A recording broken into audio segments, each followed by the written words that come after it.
Alhamdulillah ada Mas Hardi di sini ya, ada Mbak Maureen ya. Alhamdulillah, terima kasih sudah berkunjung ke studio Graham Wolf Jakarta. Nah, kita memang sesuai dengan standar, perbincangan kita memang harus direkam ya, supaya nanti kalau ada mau review atau mau denger lagi atau mau evaluasi, kita bisa lihat lagi videonya ya. Nanti masalah ditayangkan nggak ditayangkan nanti bisa tunggu konfirmasi dari Mbak Maureen atau Mas Hardi. Nah, kira-kira apa yang bisa saya bantu nih? Silakan Mas Hardi atau Maureen. Apa ya sebenarnya? Apa sih yang bikin apa ya? Yang saya tahu dalam keluarga saya ketika saya memilih mualaf itu selalu dibilangnya itu tidak boleh meninggalkan Yesus Kristus. Tapi setelah sedikit belajar apa benar kalau misalkan kita mualaf kita sebenarnya tidak meninggalkan, tapi tetap dihargai Nabi Isa itu benar adanya atau bagaimana? Alhamdulillah saya senang dengarnya. Maureen seorang mualaf. Iya. Tahun berapa bersahadat? 2023. 23. Oh, berarti awal Januari 2023. Alhamdulillah. Sudah belajar Islamnya apa aja? Baru belajar sholat, puasa, alhamdulillah. Terus diajarin zakat juga sama suami dan keluarga suami. Alhamdulillah. Terus lagi ya? Sudah bisa baca Quran? Belum. Ini suaminya nih. Ayo lo, ketahuan nih. Nanti abis ini belajar Quran, ya. Nah, menjawab pertanyaan Maureen tadi, kalau ada anggapan dari orang Kristen, ya, di mana ada orang Kristen yang anggota keluarganya masuk Islam, mereka memang sering berkata bahwa orang itu meninggalkan Yesus, ya. Anggapan itu menurut Bible mereka sendiri itu tidak benar. Tidak benar. Itu hanya anggapan sentimen pribadi, ya. Jadi mereka seolah-olah karena mereka sudah menjadi pengikut Yesus, makanya ketika ada orang Kristen keluar dari Kristen, mereka anggap orang yang keluar itu dianggap meninggalkan Yesus. Tapi orang yang bicara seperti itu sebenarnya malah tidak tahu kitabnya sendiri. Nanti saya bisa kasih tahu ayat-ayatnya. Maureen dulu kalau boleh tahu dari gereja apa? Mantan gereja Maureen di Latter-day Saints. Oh, Advent. Enggak, LDS. Beda sedikit sama Advent ya? Latter-day Saints. Jadi Mormon. Oke, saya baru mau ngomong ya Mormon ya. Sudah dari kecil Mormon? Iya, dari kecil sekeluarga semuanya. Jarang loh Mormon di Indonesia. Nah, dulu kalau boleh tahu meninggalkan Kristennya itu lantaran karena menikah atau ada alasan lain? Sebetulnya ini menarik banget ya. Maureen tuh dari kecil keluarganya kan udah banyak yang majemuk ya kok ya. Jadi dari kakek, ya ada yang Islam gitu kan. Dipikirnya ya nggak apa-apa, toleransi gitu kan. Terus ditambah lagi bertambah usia ya perempuan lah, ada ingin kayak ada yang seriusin menikah ya udah. Nah disitulah peran Mas Hardi suami Maureen sekarang itu. Emang pas pacaran tuh ngajaknya serius kok. Dan Mas Hardi sih pernah bicara kayak kalau bisa sih yang seiman gitu. Ya udah saya juga menawarkan diri kalau memang seiman ya udah saya yang mualaf kayak gitu. Ya udah maksudnya itu sesimpel saya seperti itu. Karena saya mikirnya juga di keluarga udah terbiasa berbeda, tapi bukan berbeda yang nikah beda agama gitu ya kok bukan, tapi tetap ada yang Islam, Kristen, tapi tetap bareng. Ternyata kenyataannya berbeda ketika saya memilih. Seperti itu. Ya, nggak apa-apa. Jadi gimana ya? Memang di semua agama, ya mau Islam, Kristen, Katolik, Hindu, Buddha, Konghucu, semua agama ini melarang nikah beda agama. Begitu juga negara juga melarang pernikahan beda agama. Ada di Undang-Undang Nomor 1 Tahun 74. Ya, semua agama juga melarang. Tapi maksud saya begini, kalau memang Maureen masuk Islam karena menikah, itu tidak ada yang salah. Ya, tidak ada yang salah. Menikah itu baru salah satu cara untuk masuk Islam. Tetapi yang kita harapkan setelah masuk Islam tentu saja juga harus belajar Islam. Belajar Islam juga tidak seperti yang kejar paket semalam harus bisa seperti teman-teman muslim yang dari keluarga Islam, enggak. Kita belajar Islam step by step, ya sesuai dengan kemampuan kita dan keterbatasan kita. Semuanya itu memang kalau bisa butuh ada gurunya gitu ya. Suami kadang-kadang punya waktu, kadang-kadang nggak punya waktu. Suami kadang-kadang sibuk, kadang-kadang nggak sibuk ya. Jadi memang saya sangat maklumin. Makanya saya sangat menyarankan nanti setelah ini Mas Hardi kalau bisa cariin guru privat. Ya, yang perempuan untuk ngajarin Maureen itu supaya progresnya jalan terus gitu. Kalau di kita kirim guru privat ke rumah masing-masing mualaf itu dengan target 3 bulan udah bisa baca Quran. Jadi kalau dia baca Qurannya bagus malah kita terusin. Ya. Nah, menjawab pertanyaan tadi, gini, Maureen sudah biasanya pakai Bible apa? Alkitab juga dulu digunakan sih kok. Cuman mereka ada kitab sendiri. Kitab tambahan yang mana itu. Yang ini bukan? Yang Mormon sama ajaran dan perjanjian. Iya. Ini? Iya, betul. Nanti ada lagi yang kalau nggak salah yang ini. Iya, kitab Mormon. Tapi kan yang biasa dipakai untuk apa ya, dalil-dalil kan tetap yang ini kan? Iya. Kalau ini sih ajaran tambahan aja. Iya, betul. Nah, sekarang saya mau tunjukin ke Maureen nih. Apakah betul mu'alaf itu meninggalkan Yesus? Ya. Nih. Kita belajar Bible lagi kan? Enggak apa-apa. Masih ingat urutan-urutan kitab-kitabnya? Udah dikit-dikit lupa. Udah lupa. Nggak apa-apa. Oke, sekarang kita buka di Lukas. Lukas pasal 2. Nih, diceritakan di sini pasal 2 ayat 21.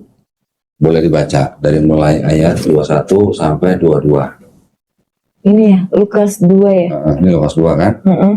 Ayat 21 atau 22 dan 22.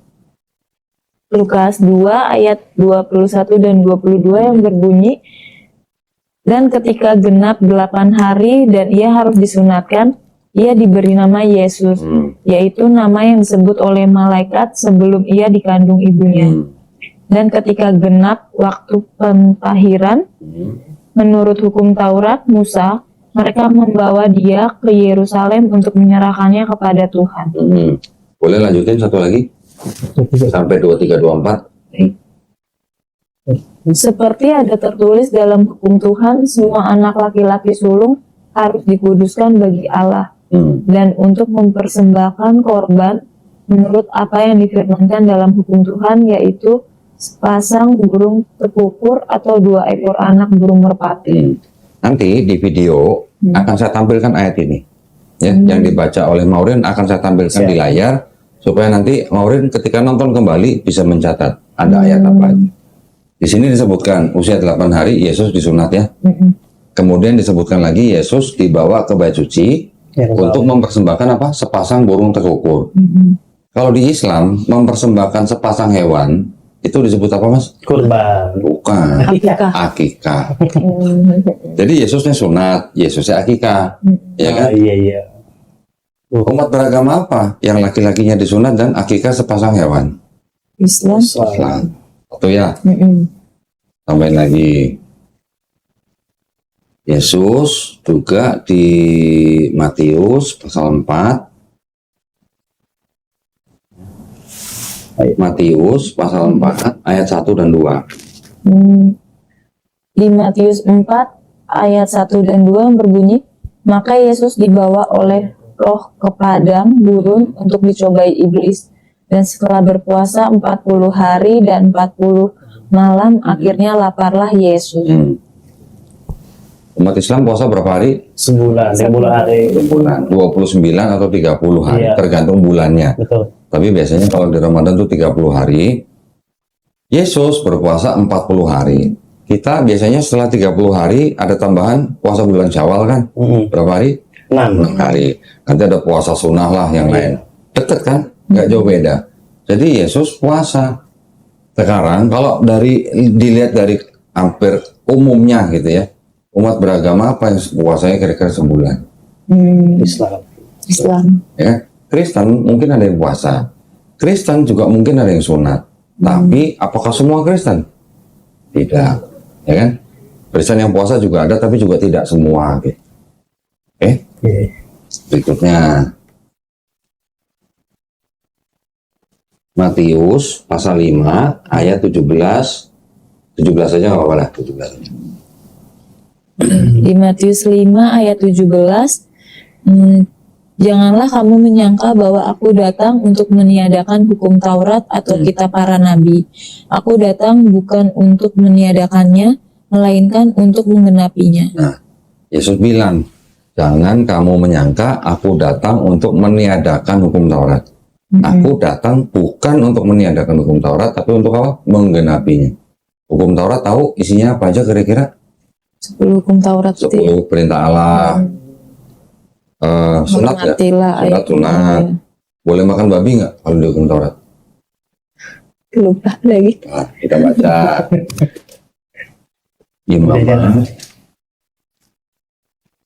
Imamat pasal 11 ayat 7.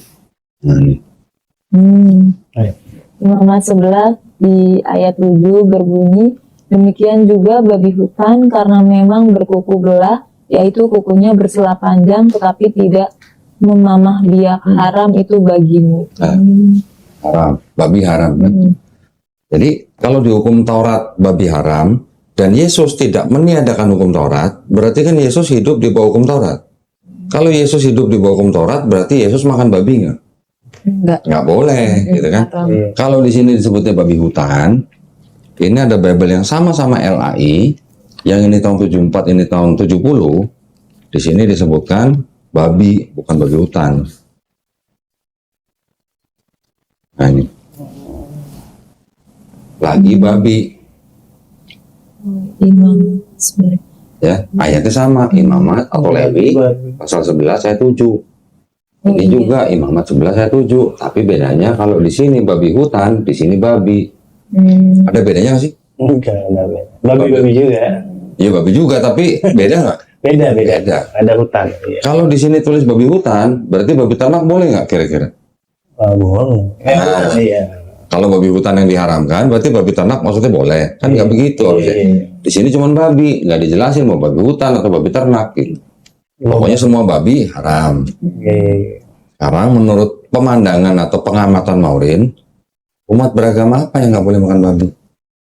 Islam. Islam. Ya, berarti Yesus kira-kira makan babi nggak? Tidak. Nggak. Karena Yesus bilang tidak meniadakan hukum Taurat, berarti Yesus hidup di bawah hukum Taurat. Kalau hidup di bawah hukum Taurat, berarti babi haram. Ya. Udah berapa tuh? Sunat, akikah, puasa, haram babi. Babi haram. Sekarang ada lagi.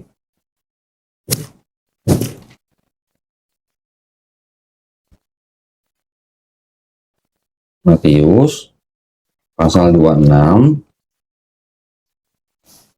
Matius 26 ayat 39. Mana 39? 39, boleh.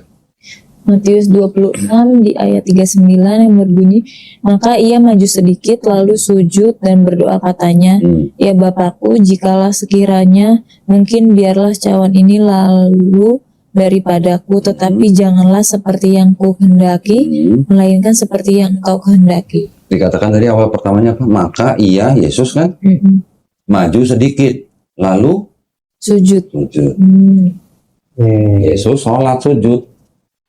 Umat beragama apa yang sholatnya sujud? Islam.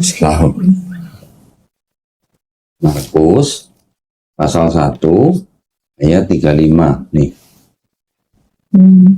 Di Markus 1 ayat 35 yang berbunyi, pagi-pagi benar waktu hari masih gelap ia bangun dan pergi keluar. Ia pergi ke tempat yang sunyi dan berdoa di sana. Berdoa pagi-pagi benar. Sholat apa mas? Subuh. Umat Islam sholat subuh nggak? Subuh. Yang ngomong Bible ya, bukan saya loh. Ya. Lagi Matius pasal 27 ayat 59. Di sini yang diceritakan di salib dan mati Yesus. Tapi umat Islam kita tidak percaya Nabi Isa alaihissalam dibunuh dari salib. Tapi ceritanya di sini Yesus, ya. Yesus ketika sudah disalib, jenazahnya diapain? Tolong dibaca. Ayat 59. Matius 27 ayat 59 berbunyi, dan Yusuf pun mengambil mayat itu, mengapaninya dengan kain lenan yang putih bersih. Yesus jenazahnya dikafani. Umat beragama apa yang kalau meninggal dikafani? Islam. Kalau Kristen jenazahnya diapain? Pakai peti ya. Jadi kalau begitu, Yesus disunat, Iya. Yesus akikah, Yesus puasa, Yesus tidak makan babi, Yesus sholatnya sujud, Yesus sholat subuh, Yesusnya apa tadi? Dikafani, ya kan? Udah kan?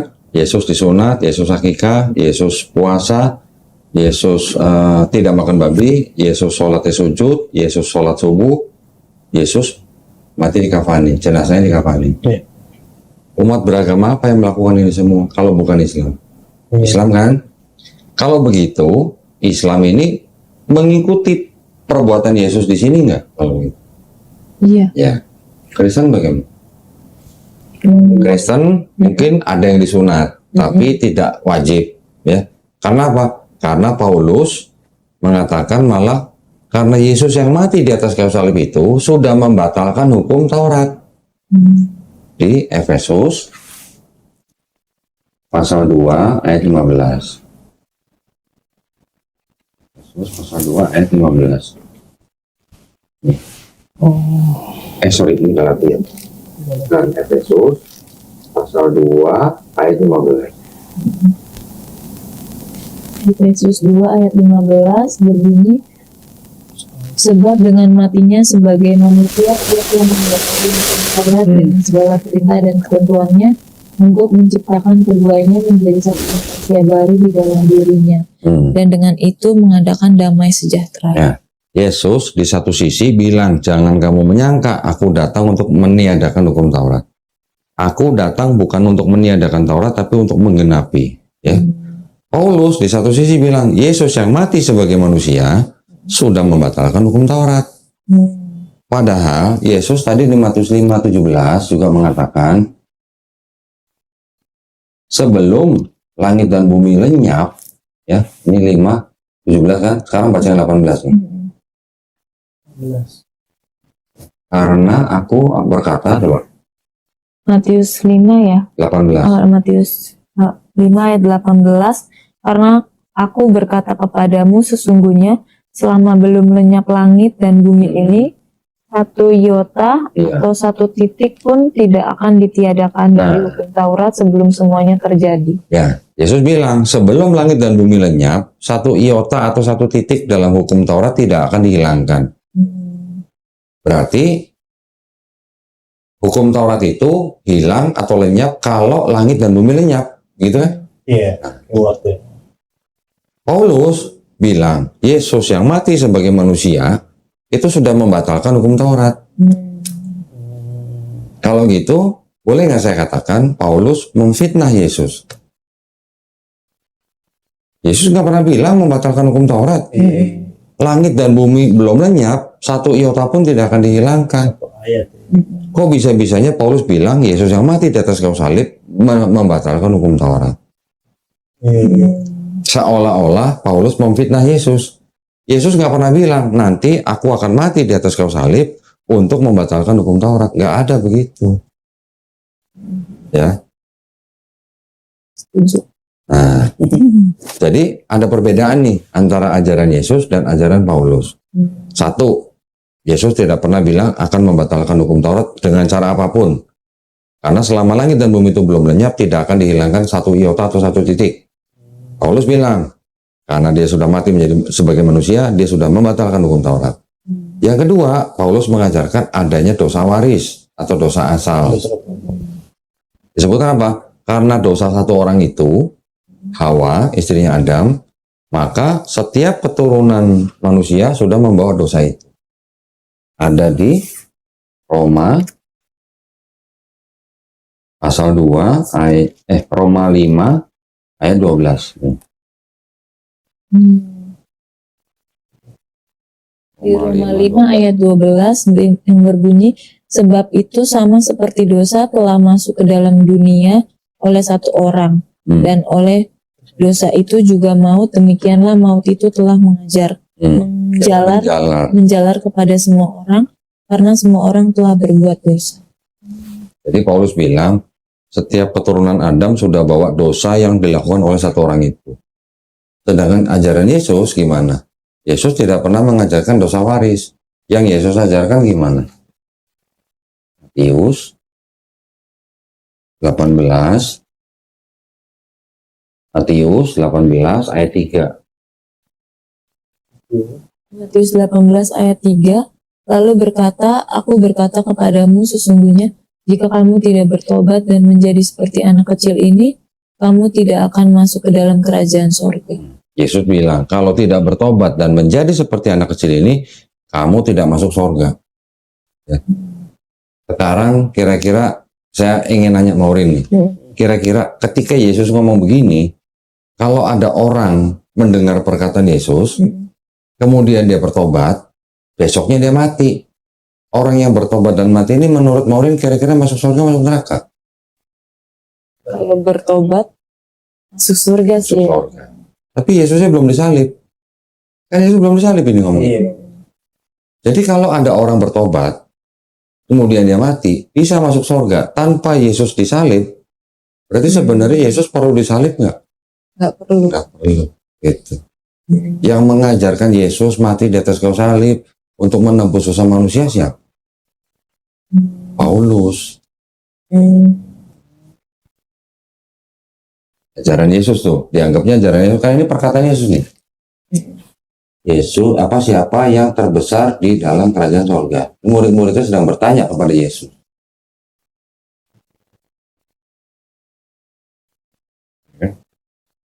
Yesus ngajarinya menyembah siapa? Menyembah Matius pasal 4 ayat 10. Matius 4 ayat 10, maka berkatalah Yesus kepadanya, menyahlah iblis, sebab ada tertulis, engkau harus menyembah Tuhan Allahmu, dan hanya kepada Dia sajalah engkau berbakti. Yesus ngajarin, atau pada saat ayat itu bicara kepada iblis, ketika iblis mencoba Yesus, menyahlah iblis, kamu harus menyembah Tuhan Allahmu, kepada Dia sajalah kamu harus berbakti. Yesus nggak pernah bilang kamu harus menyembah Trinitas, gitu kan nggak pernah. Atau kamu harus menyembah aku, gitu kan nggak pernah. Yesus bilangnya menyembah kepada Tuhan Allahmu. Sedangkan Paulus mengajarkannya gimana? Ada di Roma pasal 10 ayat 9. Roma 10 ayat 9, sebab jika kamu mengaku dengan mulutmu bahwa Yesus adalah Tuhan dan percaya dalam hatimu bahwa Allah telah membangkitkan Dia dari antara orang mati, maka kamu akan diselamatkan. Beda nggak? Beda. Yesus bilang sembahlah Tuhan Allahmu. Yang dimaksud siapa? Bapa kan? Paulus bilang kalau kamu mengaku dengan mulutmu bahwa Yesus adalah Tuhan dan Juru Selamat, dan percaya dalam hatimu bahwa Bapa telah membangkitkan Dia, kamu selamat. Jadi kalau begitu pertanyaannya, orang yang masuk Islam, orang yang memeluk Islam atau menjalankan Islam, apakah dia tidak mengikuti Yesus? Kan malah mengikuti Yesus. Disunat, akikah, berpuasa, nggak makan babi, sholatnya sujud, dikafani. Nah Kristen gimana? Ada yang sunat sedikit, nggak semua disunat.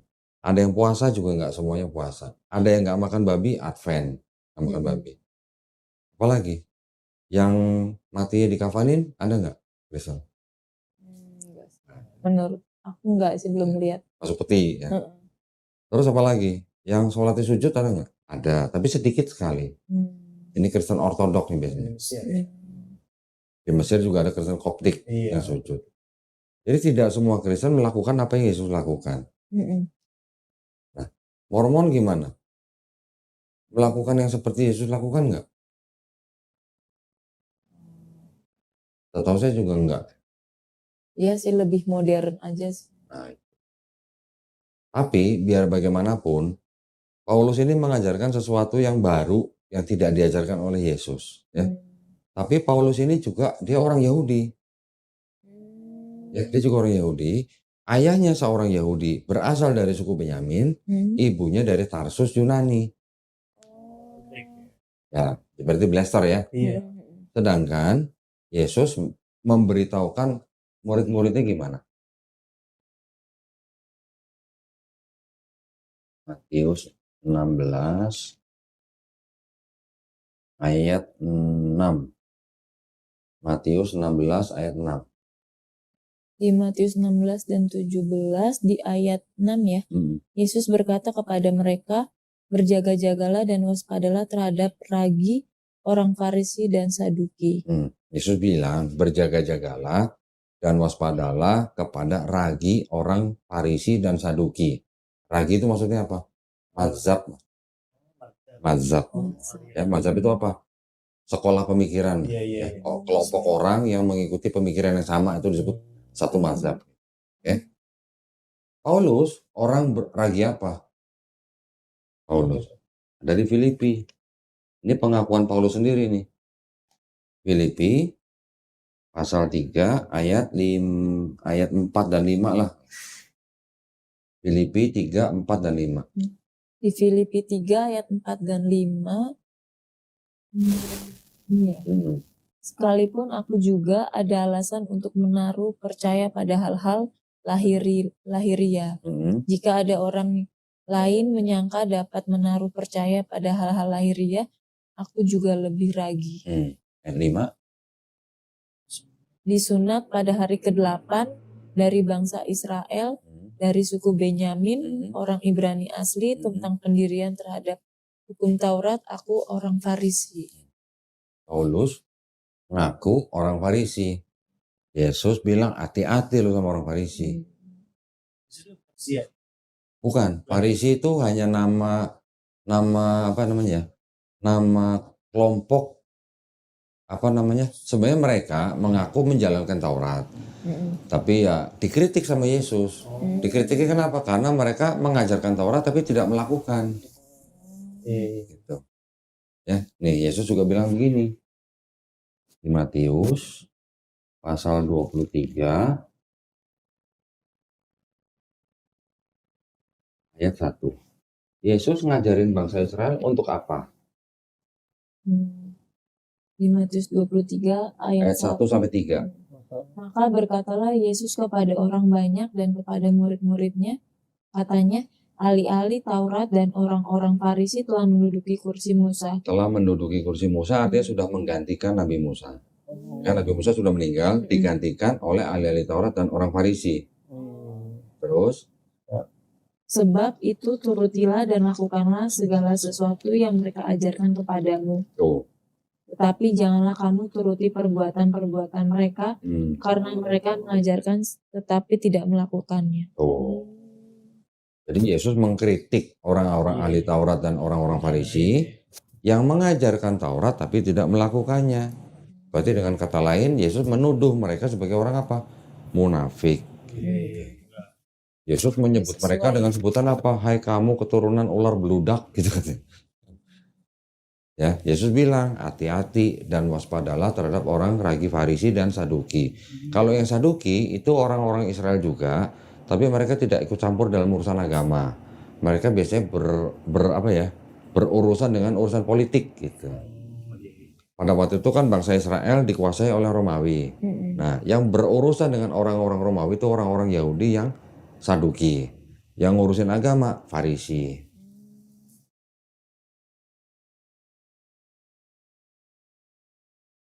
Ya. Jadi kalau begini, orang Islam atau orang yang masuk Islam, sebenarnya mereka tidak meninggalkan Yesus. Tapi mereka mengikuti sunnah Yesus dalam Bible malah. Sunnah Yesus. Arti perbuatan yang dilakukan Yesus di dalam Bible, itu malah yang dilakukan sama orang Islam. Sedangkan orang Kristen malah tidak mengikuti perbuatan Yesus, tapi mengikuti ajaran Paulus. Kan sekarang orang Kristen percaya bahwa mereka dosanya sudah ditebus, dengan matinya Yesus di atas kayu salib. Iya. Kan gitu orang Kristen kan. Sedangkan Yesus nggak pernah bilang, aku akan mati di atas kayu salib untuk nebus dosa kamu. Dan Yesus nggak pernah bilang, aku akan mati di atas kayu salib untuk membatalkan hukum Taurat. Tapi itu semua ajaran Paulus. Yesus yang mati di atas kayu salib sudah membatalkan hukum Taurat. Kalau kamu mengaku Yesus sebagai Tuhan dan Juru Selamat dengan mulutmu dan percaya dalam hati bahwa Tuhan sudah membangkitkan Yesus, baru kamu selamat. Gitu. Yesus yang ngajarinnya, kalau kamu tidak bertobat dan menjadi seperti anak kecil ini, kamu tidak masuk surga. Perbedaannya di situ. Jadi tidak benar kalau kita orang Islam meninggalkan Yesus, tidak. Di dalam Islam, di dalam Quran kita membaca Quran surat Maryam ayat ke-30. Dia Nabi Isa alaihissalam berkata, sesungguhnya aku ini adalah hamba Allah. Qala ini Abdullah. Dia memberiku kitab. Kitab apa? Kitab Injil. Tapi bukan ini, kitab Injil gitu. Wajah alani nabiya. Dia Allah menjadikan aku seorang nabi. Ya. Di sini Yesus juga ngakunya sebagai seorang nabi. Pernah baca? Nah, Matius 13 ayat 57 nih. Matius 13 57. Matius 13. Baca depannya dulu nih. Yesus ditolak di Nazaret. Kemudian Yesus ditanya sama orang, dijawab begini sama Yesus. Lalu mereka kecewa dan menolak dia, maka Yesus berkata kepada mereka, seorang nabi dihormati di mana-mana, kecuali di tempat asalnya sendiri dan di rumahnya. Kira-kira kalau baca begitu, judulnya begini, Yesus lagi ngomongin siapa? Dirinya sendiri. Diri sendiri. Berarti Yesus ngaku nabi nggak kalau begitu? Sebenarnya dia nabi. Seorang nabi ditolak di mana-mana, kecuali di rumah sendiri. Ini lagi ngomongin diri sendiri, berarti Yesus ngaku nabi. Orang lain nyebut Yesus apa? Nabi apa Tuhan? Tuhan. Di mana orang Kristen sekarang nyebut Yesus Tuhan? Orang zaman Yesus yang masih bareng hidup Yesus nyebut Yesus nabi apa Tuhan? Matius 21 ayat 11. Dan orang banyak itu menyaut, inilah Nabi Yesus dari Nazaret di Galilea. Orang banyak. Orang yang hidup sejaman dengan Yesus nyebut Yesus nabi. Apa orang Kristen sekarang nyebut Yesus Tuhan? Siapa yang ngajarin? Paulus.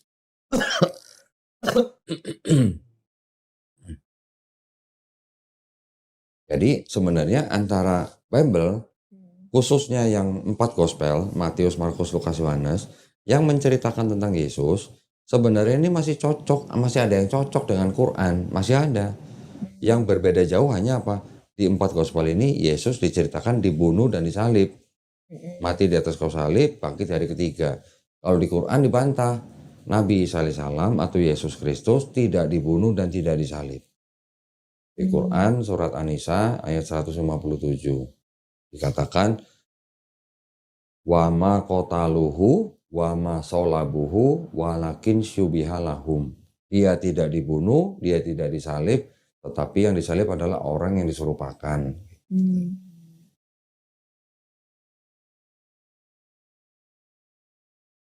Jadi sebenarnya yang mengikuti Yesus Muslim apa Kristen? Muslim.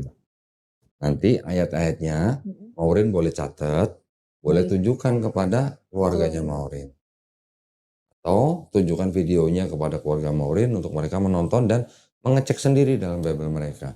Nanti makanya ayat-ayatnya akan saya tampilkan. Supaya keluarga Maureen juga bisa cek dan recheck gitu. Jangan sampai omongan saya dianggap asumsi, saya tidak mau. Ada ayatnya semua di situ. Baik kok. Ya. Yesus sendiri ngaku dia punya Tuhan nggak? Allah. Ya, Bapak. Matius 11 ayat 25. Ini 25. Matius 11 ayat 25. Pada waktu itu berkatalah Yesus, aku bersyukur kepada kepadamu Bapa, Tuhan langit dan bumi, karena semuanya itu Engkau bunyikan bagi orang bijak dan orang pandai, tetapi Engkau nyatakan kepada orang kecil. Aku bersyukur kepadamu Bapa, Tuhan apa? Langit dan bumi. Tuhan langit dan bumi. Kalau Yesus dianggap Tuhan juga, nih Yesus Tuhan langit dan bumi, atau gimana? Yesus punya Tuhan. Tuhannya siapa? Bapa, Tuhan langit dan bumi. Ya, Yesus di sini juga bilang nih di Yohanes 20 ayat 17. Ketika Yesus diceritakan sudah bangkit, mau dipegang sama Maria Magdalena, Yesus bilang begini. Kata Yesus kepadanya, janganlah engkau memegang aku, sebab aku belum pergi kepada Bapa, tetapi pergilah kepada saudara-saudaraku, dan katakanlah kepada mereka bahwa sekarang aku akan pergi kepada Bapakku dan Bapamu, kepada Allahku dan Allah. Perhatikan kalimatnya. Aku akan pergi kepada Bapakku dan Bapamu.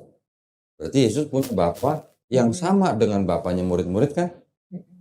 Dan kepada Allahku dan Allahmu. Berarti Yesus juga punya Allah yang sama dengan Allah murid-muridnya. Betul kan?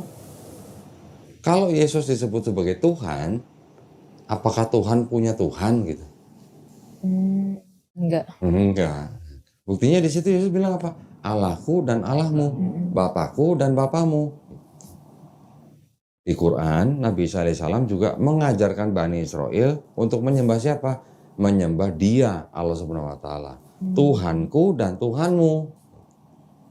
Di Quran surat Maryam ayat ke-36. Nanti tampilin ayatnya di sini. Jadi antara Quran dan 4 gospel, Matius, Markus, Lukas, Yohanes, masih ada kesamaan. Bedanya hanya masalah cerita penyalipan. Ajarannya sama. Jadi tidak benar kalau orang Islam atau mualaf yang masuk Islam itu meninggalkan Yesus, itu tidak benar. Yang benar, mualaf itu meninggalkan ajaran Paulus. Nah, itu benar. Baik.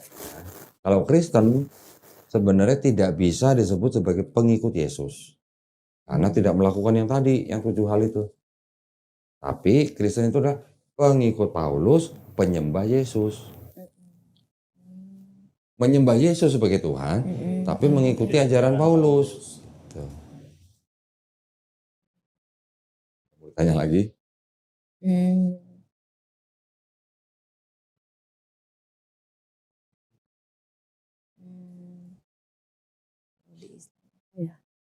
Kalau di Islam tuh sebenarnya bukan nggak mau tanya, justru Morin harus banyak belajar gitu. Iya. Jadi perlu dikasih tahu karena kan blank banget. Betul. Yang paling terketuk Morin memeluk agama Islam tuh gini kok. Ngelihat kelembutannya sih, kesabarannya gitu. Alhamdulillah.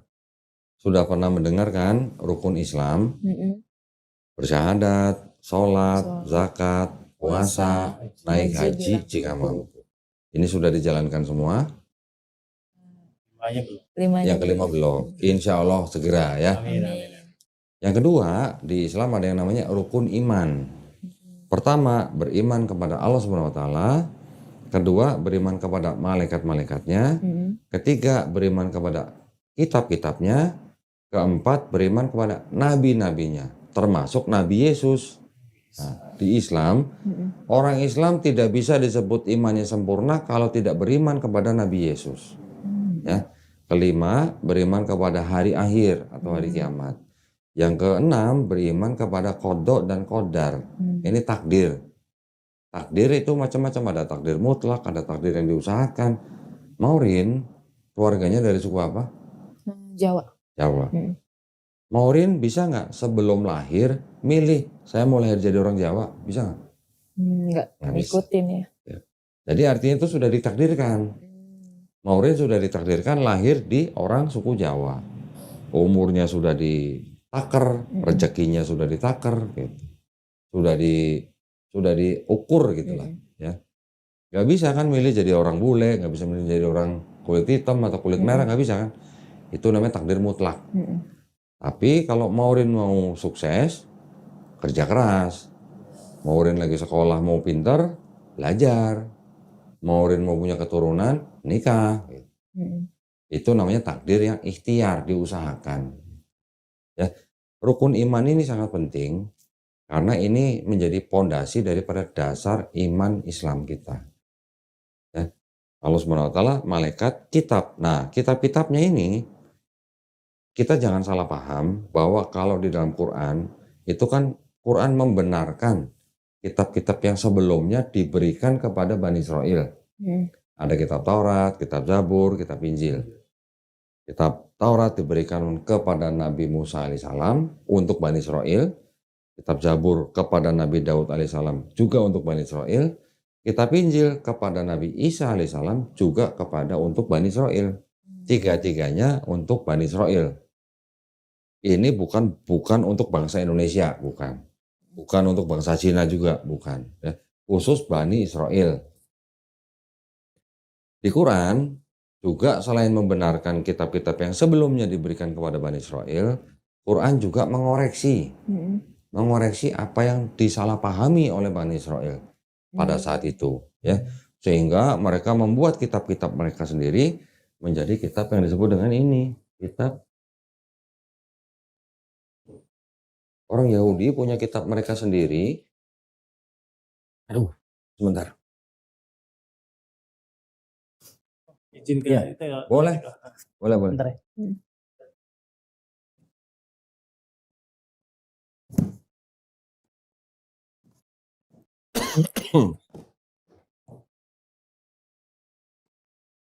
Mana ya?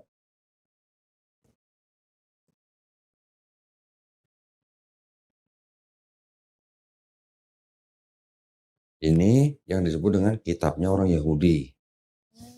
Namanya kitab Tanakh. Nah, Tanakh ini singkatan Torah, Nevi'im, Ketuvim. Torah itu yang disebut dengan 5 kitab Musa. Orang Kristen sebut itu Pentateuch.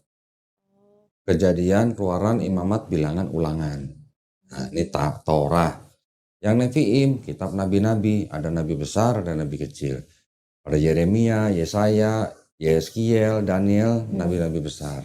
Nabi kecil, Hagai, Habakuk, Ayub, Yunus, Maleaki, dan sebagainya. Yang Ketuvim, kitab tulisan-tulisan orang bijak. Ada Mazmur, orang Islam kita kenal dengan sebutan Zabur. Ada Ratapan, ada Kidung Agung, ada Amsal, ada Pengkhotbah, dan sebagainya. 3 kelompok tadi disebut kitab Tanakh. Nah, ya, Tanakh ditulis dalam bahasa Ibrani. Tulisannya mirip seperti tulisan Arab, ditulis dari kanan ke kiri. Ya. Nah, ini yang disebut dengan kitabnya orang Yahudi. Tapi di dalam Quran disebutkan ada kitab Taurat, kitab Zabur, kitab Injil. Apakah yang dimaksud dengan kitab Taurat dan kitab Zabur itu ini? Ternyata bukan. Karena dalam Islam, pernah dengar nggak Nabi Musa alaihissalam menulis kitab Taurat? Ya, ada. Pernah dengar Nabi Daud menulis kitab Zabur? Nggak ada juga. Ini ditulis kira-kira 1000 tahun setelah Nabi Musa tidak ada. 500 tahun setelah Nabi Daud tidak ada. Kitabnya orang Kristen yang ini ditulis kira-kira 65 tahun setelah Yesus tidak ada. Dan Yesus tidak pernah menulis kitab Injil. Ya, di Islam kita juga tidak pernah membaca kan Nabi Isa alaihissalam menulis kitab Injil, ada nggak? Nggak ada juga. Berarti yang disebut dengan Injil di dalam kitab orang Kristen itu bukan Injil yang diterima oleh Nabi Isa alaihissalam. Karena kalau di Quran yang disebut Injil dalam Quran itu cuma 1. Sedangkan ini kan ada Injil Matius, Injil Markus, Injil Lukas, Injil Yohanes gitu. Bahkan ada Injil-Injil yang lain. Itu bukan Injil yang diterima oleh Nabi Isa alaihissalam. Ya. Nah, yang disebut dengan kitab itu apa kalau gitu? Kalau ini bukan kitab Taurat Zabur yang dimaksud oleh Quran dan ini bukan kitab Injil yang dimaksud oleh Quran, lantas mana kitab Taurat Zabur Injil yang dimaksud Quran?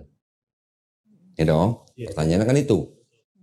Sekarang kitab Taurat, Zabur, Injil itu artinya apa? Artinya adalah wahyu-wahyu yang diturunkan Allah SWT kepada Nabi dan Rasulnya untuk Bani Israel pada zaman itu. Betul? Wahyu itu gimana? Wahyu gimana? Hah? Kalimat ya. Wahyu. Wahyu. Kalau kita ilham lah. Ilham Oh, ya. iya. Kalau kita lagi ngopi, merokok, dapat ilham. Kalau Nabi disebut wahyu. Oh, Kalau kita manusia biasa disebut ilham. ilham ya. Berarti apa? Nggak tercatat. Pengetahuan kan? Pengetahuan, ilmunya ya. Nah, ilmu atau pengetahuan Iya, iya, iya. yang tiba-tiba dimiliki oleh Nabi, ya, yang diturunkan dari Allah SWT, langsung masuk ke dalam kalbunya Nabi. Oh, bukan dalam bentuk kita. Bukan. Oh, Nah, sekarang zaman Nabi Musa, apakah sudah ada buku begini? kan ada batu. Zaman Nabi Isa AS, apa sudah ada buku begini? Belum juga. Mesin cetak baru tahun 1500-an. Iya, iya, iya. Ya, paling ada pada zaman itu yang di abad-abad Masehi itu paling mereka berupa gulungan-gulungan. Iya. Nah, jadi kata kitab di dalam Quran itu artinya tidak harus berbentuk buku atau gulungan. Iya. Kata kitab dalam Quran yang konteksnya adalah kitab Taurat, Zabur, Injil yang diberikan kepada Bani Israel, itu artinya selain bisa wahyu yang dibukukan atau ditulis, tapi juga bisa berarti apa? Hukum, ketetapan, perintah, aturan dari Allah SWT kepada suatu kaum atau umat tertentu. Iya, iya. Itu bisa disebut kitab gitu. Ya. Iya. Jadi kalau ditanya, di mana kitab Taurat, Zabur, Injil yang dimaksud Quran, namanya wahyu, ya sudah ikut bersama nabi-nabinya. Nggak tahu nabi-nabinya. Ketika nabinya sudah wafat atau nabi sudah diangkat, ya wahyunya ikut bersama mereka. Gitu. Betul, Iya. betul. Tidak ada bukunya. Nah ini terus kalau gitu buatan siapa? Ini buatan orang Yahudi, ini buatan orang Kristen. Terus apakah ini semuanya salah? Enggak. Masih ada sisa-sisa firman Tuhannya, masih ada. Contoh di dalam Ulangan misalnya. Maureen bisa baca. Nanti saya bisa bandingkan dengan Qurannya ini supaya Maureen akidahnya kuat gitu. Ulangan pasal 6 ayat 4. Kalimat pertama aja. Pasal 6 ayat 4, dengarlah hai orang Israel, Tuhan itu Allah kita, Tuhan itu Esa, kasihilah Tuhan Allahmu dengan segenap hatimu dan segenap jiwamu dan segenap kekuatanmu. Bahasa Ibraninya bunyinya begini. Shema Israel. Shema Israel itu artinya dengarlah hai bangsa Israel. Adonai Elohinu, Adonai Ehad. Adonai Elohenu, Adonai Ehad. Tuhan Allah kita, Tuhan itu Esa. Sama nggak dengan Qul huwallahu ahad? Al-Ikhlas. Apa? Kita buka lagi. Keluaran pasal 9 ayat 14. 9 ayat 14, sebab sekali ini aku akan melepaskan segala tulahku terhadap engkau sendiri, terhadap pegawai-pegawaimu dan terhadap rakyatmu, dengan maksud supaya engkau mengetahui bahwa tidak ada yang seperti aku di seluruh bumi. Tidak ada yang seperti aku di seluruh bumi. Walam yakulahu kufuwan ahad. Sama. Sama. Ya. Ada lagi nanti di bilangan. Bilangan 23 ayat 19.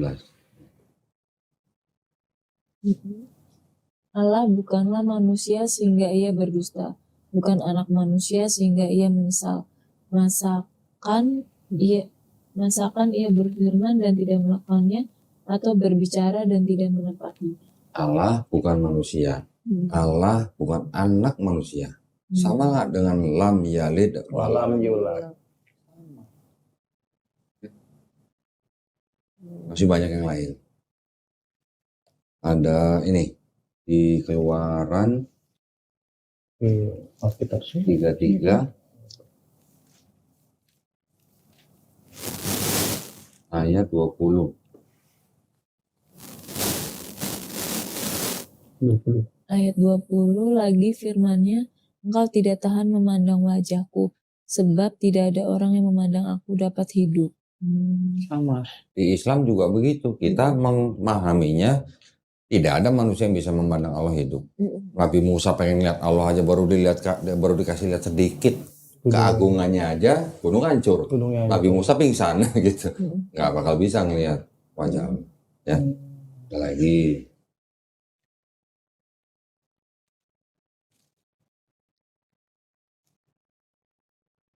Raja-Raja 8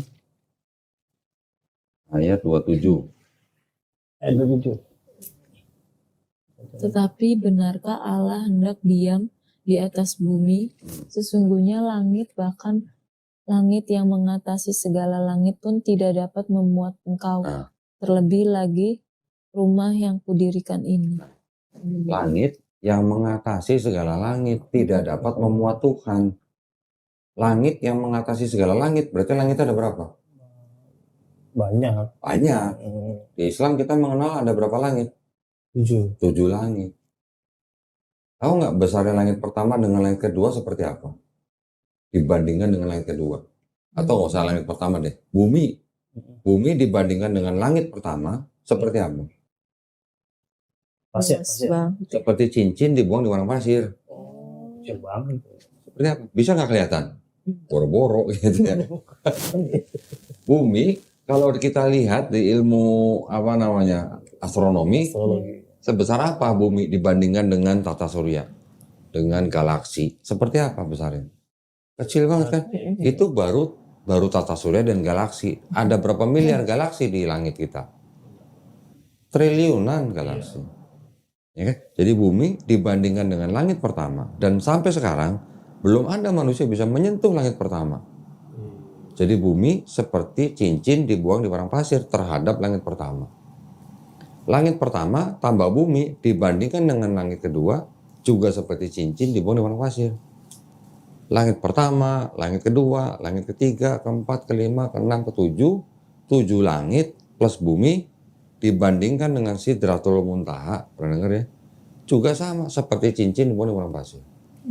Sidratul Muntaha tambah 7 langit tambah bumi dibandingkan dengan arsnya Allah juga sama seperti cincin dibuang di padang pasir.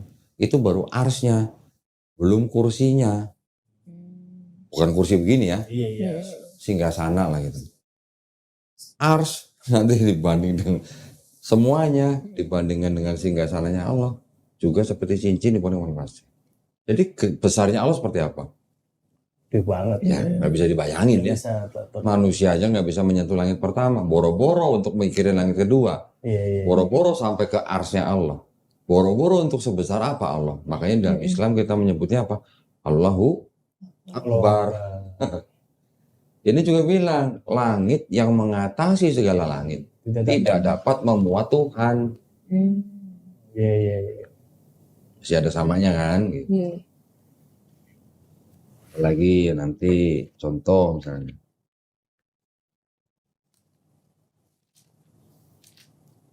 Ayub 9:32. Ini sih mirip lah yang tadi. Tuhan bukan manusia, gitu lah ya sama. Nanti ada lagi Ayub 37 ayat 16. Tuhan itu maha tahu. Nah, kita di Islam juga Allah itu maha mengetahui, ya kan? Terus ada lagi nanti di Mazmur, Hosea sudah, di Maliaki.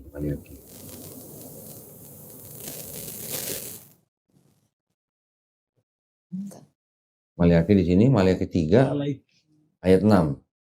Coba tolong baca. Bahwasannya aku Tuhan tidak berubah dan kamu Bani Yakub tidak akan lenyap. Nah, Tuhan tidak akan berubah. Nah, sekarang gini, Maurin.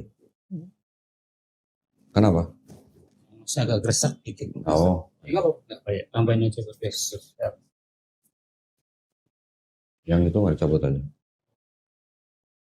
Sekarang coba kita rangkum ya. Tuhan yang bukan manusia itu, Tuhan yang bukan anak manusia itu, Tuhan yang maha tahu itu, Tuhan yang tidak akan berubah itu, Tuhan yang tidak ada sesuatu apapun yang serupa dengan dia di bumi, ya. dan Tuhan yang tidak bisa dilihat sama manusia, dan Tuhan yang maha besar. Bagaimana ceritanya? Bisa jadi Yesus. Yesus manusia, Yesus anak manusia, Yesus tidak maha tahu. Ketika ditanya hari kiamat, Yesus bilang yang tahu hanya Bapa. Anak nggak tahu, malaikat pun nggak tahu. Ya kan? Bagaimana ceritanya? Semua sifat Tuhan yang ini bisa jadi Yesus yang terbatas. Ada di dalam Bible. Jadi sebenarnya kenapa kok perjanjian lama ini kok seolah-olah kontradiksi dengan perjanjian baru? Karena perjanjian lama ini sebenarnya bukan punya Kristen. Tapi punya siapa? Punya Yahudi. Tanah. Tanah itu bisa jadi kitabnya Kristen. Karena apa? Karena kitab yang disusun kira-kira tahun 450 sebelum Masehi ini oleh orang-orang Yahudi, kemudian di abad ketiga sebelum Masehi, kira-kira tahun 270 sebelum Masehi, diterjemahkan menjadi bahasa Yunani, namanya Septuaginta. Benar. Ya, jadi kalau itu bahasa Ibrani, ini bahasa Yunani.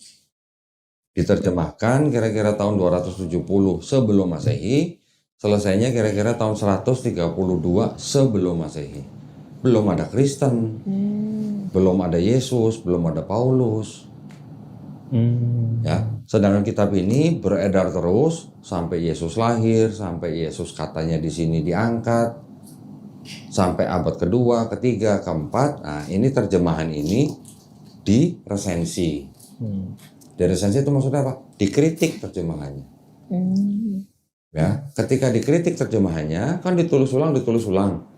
Setelah ditulis ulang terus, barulah ini di abad 4 Masehi, akhir abad 4 Masehi, digabungkan dengan kitabnya orang Kristen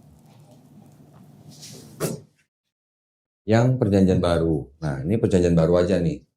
Yang ini cuma dari Matius sampai Wahyu. Ini di akhir abad 4 baru ditempel dengan perjanjian baru. Inilah kitabnya orang Kristen. Sama-sama Yunani, yang ini Yunani, yang ini Yunani. Setelah itu kan diterjemahkan ke bahasa Jerman, bahasa Belanda, bahasa Inggris, sampai ke bahasa Indonesia, jadilah ini. Jadi kalau setelah begini, setelah terjemahannya ini diresensi, apakah mau dibaca sama orang Yahudi yang punya ini? Nggak mau, karena maknanya udah beda. Ya, jadi kita